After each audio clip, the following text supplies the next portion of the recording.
CBI কি অযোগ্য অথবা অপদার্থ? মানুষ বিচার ছিনিয়ে নেবে। নিরপেক্ষ তদন্ত দ্রুততার সঙ্গে শেষ করা। আমরা কবে জানতে পারবো যে এগুলোর জন্য কারা দায়ী? আরজিকর কাণ্ডের পর কেটে গিয়েছে প্রায় 100 দিনের বেশি সময়, আর সে 100 দিন কেটে যাওয়ার পর এবার প্রশ্ন উঠছে, সিবিআই কি তদন্ত ঠিক পথে এগোচ্ছে?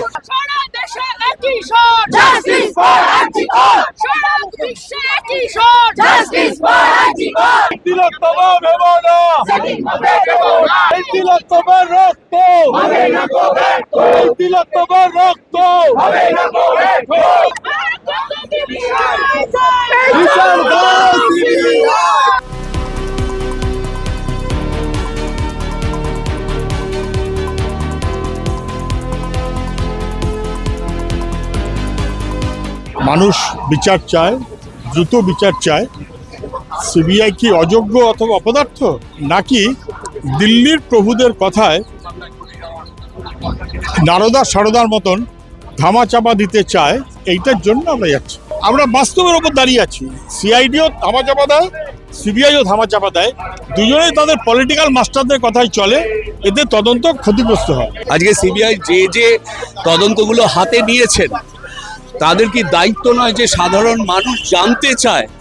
সাধারণ মানুষ জানতে চায় যে অন্যায়গুলো হয়েছে। আজকে ধরুন এসএসসি কেলেঙ্কারি, সারদা কেলেঙ্কারি, টেট কেলেঙ্কারি, কেলেঙ্কারির পর কেলেঙ্কারি, বগটুই।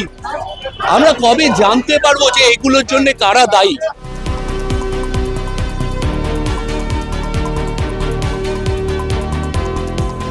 খুন হয়েছে, ধর্ষণ হয়েছে, পশ্চিমবাংলার কোটি কোটি মানুষ তার বিচার চাইছে। সকলেই মনে করছে যে ও একা এর কাজ করতে পারে না, তাহলে আরো অনেকে মিলে করেছে।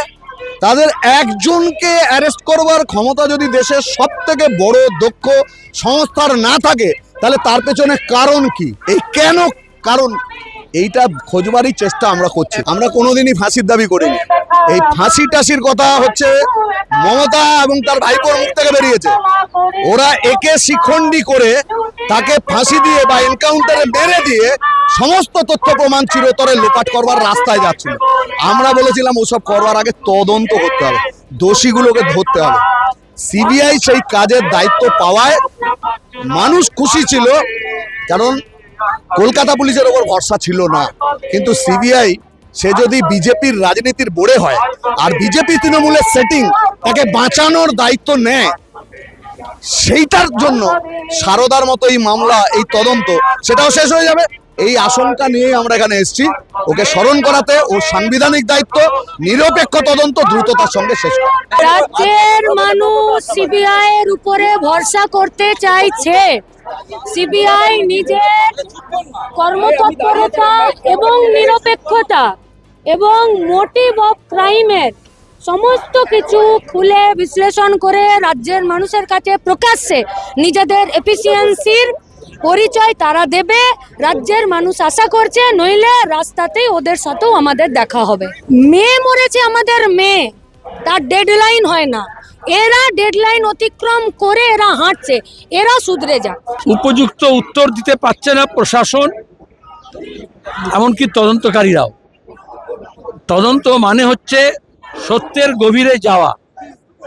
আমরা চাইছি এটাই, সেটাই আমরা জানালাম। দুই হচ্ছে, ওরা বললেন যা প্রমাণ আমাদের কাছে আসছে সেইটাকেই আমরা বিশ্লেষণ করে আমরা ওখানে রাখছি। কলকাতা পুলিশ, রাজ্য প্রশাসন, স্বাস্থ্য দপ্তর, স্বাস্থ্য বিভাগ, তাদের উপরে মানুষের ভরসা উঠে গেছে। এবার সিবিআইয়ের ওপরে মানুষ ভরসা করবে কি করবে না, সেটা এদের দায়িত্ব। একটা সুযোগ এসছে টু রিডিম দেয়ার প্রেস্টিজ। আমরা কখনো সিবিআই তদন্ত চাই না। পরিবার চাইলে আমরা বলেছি কোনো অসুবিধা নেই, হাইকোর্ট দিয়েছে। এই জন্য সুপ্রিম কোর্টের আগে যখন টেনেছে নিজের কাছে, সেটাও আমরা পছন্দ করিনি।